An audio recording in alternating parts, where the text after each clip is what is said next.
जय हिंद। आज हम पढ़ेंगे वास्तविक संख्याओं के बारे में।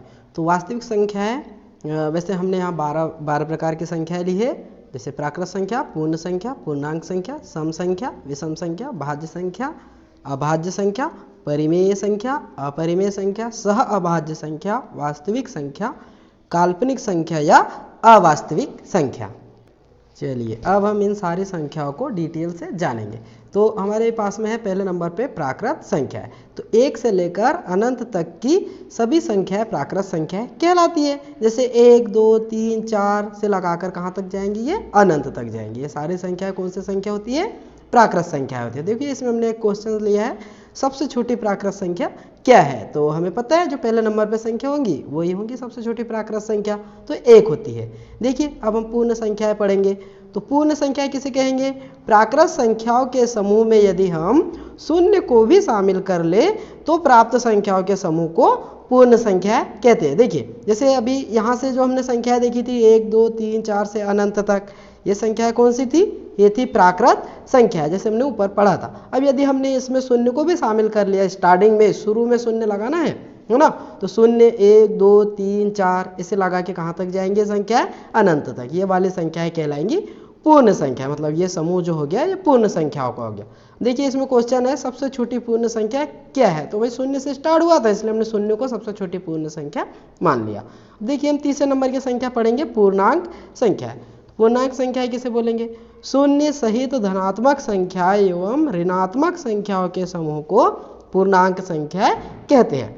यदि हम शून्य को भी शामिल कर ले और उसमें धनात्मक वाली संख्या है और ऋणात्मक वाली संख्या, इन दोनों के समूह को हम कौन सी संख्या कहेंगे, पूर्णांक संख्या कहेंगे। देखिए शून्य को शामिल कर लिया, अब अगर हम इस तरफ की संख्या देखें तो ये धनात्मक पूर्णांक हो जाएंगी और इस तरफ की संख्या देखें तो ऋणात्मक पूर्णांक हो जाएंगी, है ना, क्योंकि पूर्णांक संख्या 2 प्रकार की होती है, एक धनात्मक पूर्णांक और एक ऋणात्मक पूर्णांक। मतलब सभी धन वाली संख्या यानी इस साइड वाली संख्या धन वाली होती है और इस साइड वाली संख्या ऋण वाली होती है। तो सभी धन वाली संख्या को धनात्मक पूर्णांक कहते हैं और ऋणात्मक पूर्णांक किसे बोलेंगे, सभी ऋण वाली संख्याओं को ऋणात्मक पूर्णांक कहते हैं। देखिए हमने इसका एक क्वेश्चन लिया है कि सबसे बड़ी ऋणात्मक पूर्णांक संख्या क्या है।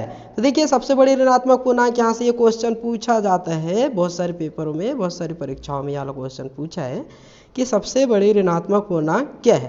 तो देखिए शून्य को तो हम उदासीन बिंदु बोलते हैं या मूल बिंदु भी कहते हैं। अब शून्य से यदि हम बाईं ओर इधर चलते हैं तो इधर जाते जाएंगे, इधर जैसे जैसे चलेंगे वैसे इधर की संख्या है छोटी होती चली जाती है। मतलब शून्य के जो सबसे पास में रहेगा वो सबसे बड़ा, ये ऋण वाले में लागू होता है सिर्फ, धन वाले में नहीं होता। धन वाले में तो दूर जाने पर संख्या का मान बढ़ता है, लेकिन इधर ऋण वाले पक्ष में आगे चलने पर संख्याओं का मान कम होते जाता है। मतलब शून्य से जो सबसे पास में होगा उसका मान सबसे अधिक होगा। तो सबसे बड़ी ऋणात्मक पूर्णांक क्या है, ऋण 1।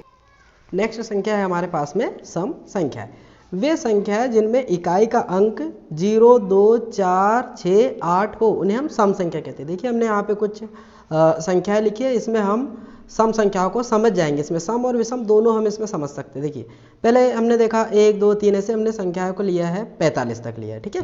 तो देखिए इसमें 2, 4, 6, 8, 10, 12, 14, 16, 18, 20, 22 ये सारी संख्या कौन सी संख्या है, सम संख्या। क्यों है, क्योंकि देखिए 1 से लगा के 9 तक तो एक एक ही अंक होते हैं, मतलब इकाई वाले अंक होते हैं सारे। तो इसमें देखो 2, 4, 6, 8 ये संख्या यहाँ तक सम हो गई। अब देखिए 10 में 2 अंक हो गया, मतलब ये दाही की संख्या है, इसमें इकाई और दाही 2 अंक है यानी, है ना। तो इसमें इकाई का अंक 0 है।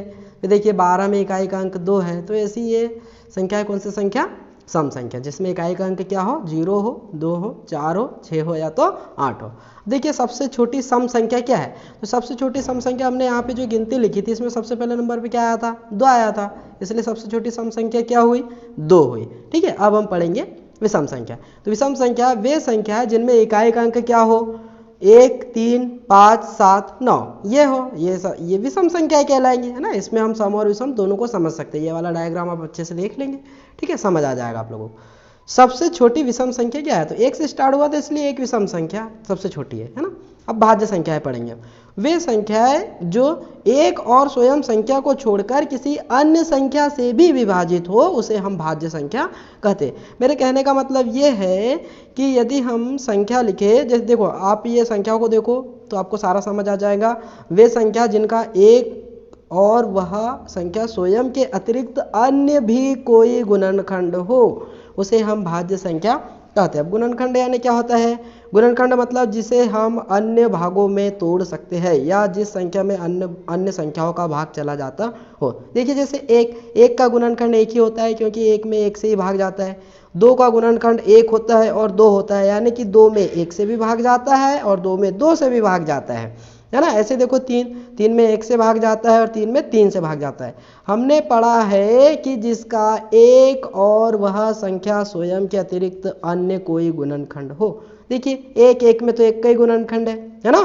देखो दो में एक से भी भाग जाता है और दो से भी जाता है, तो दो तो संख्या खुद हो गई और एक का भाग तो सभी संख्याओं में जाता है कि नहीं। तो वह संख्या खुद को भी छोड़ देना है और एक को भी छोड़ देना है, मतलब एक भी भाज्य संख्या नहीं है, दो भी भाज्य संख्या नहीं है, तीन भी भाज्य संख्या नहीं है क्योंकि तीन के भी सिर्फ एक और स्वयं तीन ये गुणनखंड है, इसके अतिरिक्त कोई गुणनखंड नहीं है।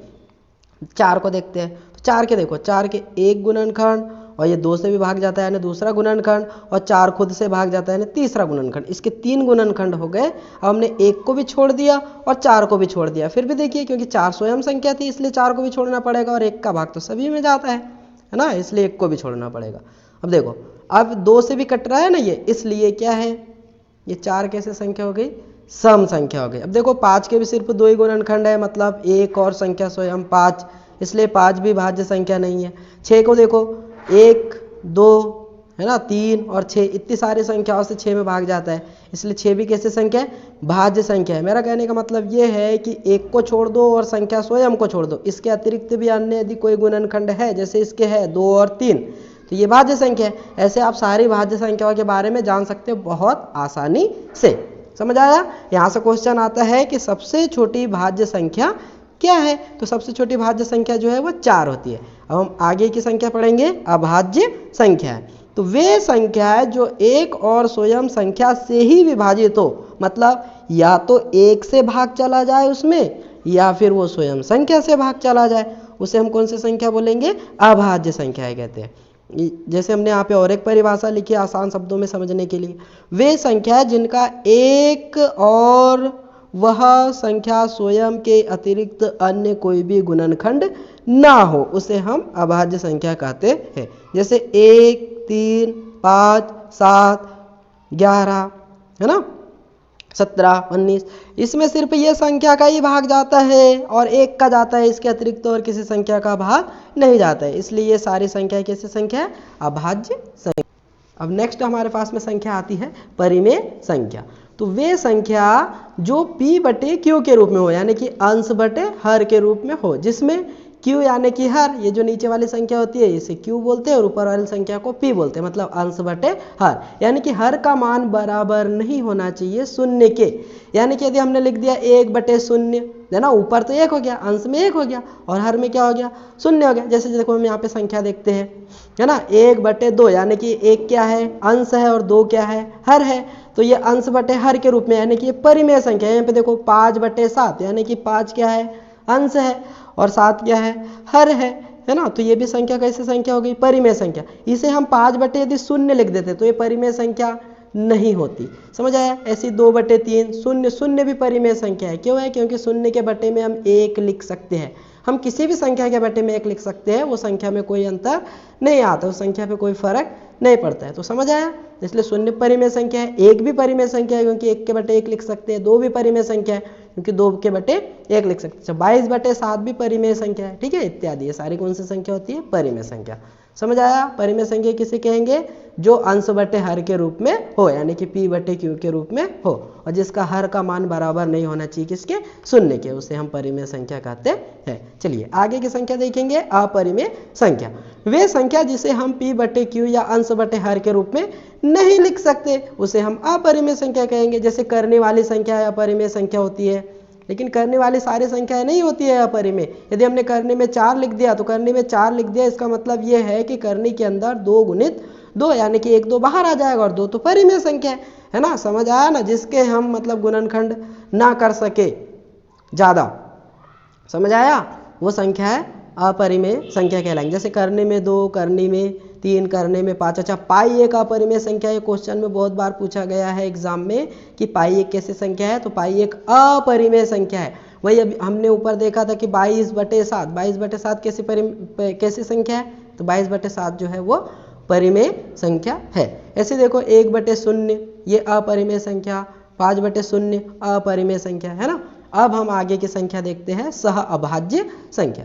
वे संख्या जिनका उभयनिष्ठ गुणनखंड केवल एक ही हो, है ना। सह अभाज्य संख्या किसे कहेंगे, जिसका उभयनिष्ठ गुणनखंड क्या हो, केवल एक ही हो, उसे हम सह अभाज्य संख्या कहते हैं। अब देखिए उभयनिष्ठ गुणनखंड क्या होता है, यहाँ हमने 3 उदाहरण लिए, इससे हम समझ लेंगे।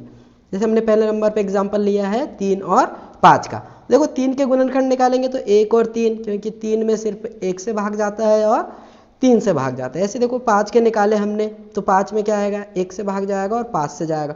दोनों में उभयनिष्ठ क्या हुआ, 1 और 1 हुआ, क्योंकि 1 से 3 भी कट रहा था और 1 से 5 भी कट रहा था। यानी कि ये दोनों संख्याएं कैसी संख्या है, 3 और 5 सहअभाज्य संख्या। ऐसे 7 और 11 भी कैसी संख्या हो जाएंगी, सहअभाज्य हो जाएंगी। क्यों हो जाएंगी, क्योंकि 7 में देखो 1 से भाग जाता है और 7 से जाता है, यानी कि 7 का गुणनखंड जो है वो 1 है और 7 है। ऐसे 11 का गुणनखंड 1 है और 11 है। समझ में आया, है ना। इसलिए इन दोनों में उभयनिष्ठ अगर हम निकाले 7 और 11 में तो क्या निकला, 1 निकला। ऐसे 8 और 9 में भी क्या निकलेगा, 1 निकलेगा। तो आई होप आपको सहअभाज्य संख्या भी समझ आ गया होगा। देखिए आगे संख्या हम पढ़ेंगे वास्तविक संख्या। परिमेय संख्या तथा अपरिमेय संख्या के समूह को ही वास्तविक संख्या कहते हैं। देखिए बहुत सिंपल सी परिभाषा है वास्तविक संख्याओं की, कि परिमेय संख्या और अपरिमेय संख्या के समूह को ही क्या बोला जाता है, वास्तविक संख्या कहते हैं। जैसे 0, 1/2, 3/5, करनी 2, करनी 3, करनी 5, ऋण 5/7, ऋण 1, यहाँ से लगा के अनंत तक, ये सारे संख्या किसकी संख्या है, वास्तविक संख्या है। चलिए आगे की संख्या देखेंगे, काल्पनिक संख्या या अवास्तविक संख्या। वे संख्या जिनका कोई अस्तित्व नहीं होता, है ना, उसे हम काल्पनिक संख्या कहेंगे। हमने यहाँ पे और एक दूसरी परिभाषा लिखी है, जो वास्तविक संख्या ना हो उसे अवास्तविक संख्या कहते हैं। ठीक है, अवास्तविक संख्या या काल्पनिक संख्या कहते हैं। इसे i के रूप में लिखा जाता है। जैसे इसका मान हमेशा क्या होता है पता है, i का वर्ग बराबरी से ऋण 1। उदाहरण में हमने लिया है bi लिखा, यानी कि b की जगह पे अगर हम कोई संख्या ले लेंगे तो ये हो जाता है इधर में जो है ना संख्या का वर्ग हो जाए। जैसे हमने लिया 3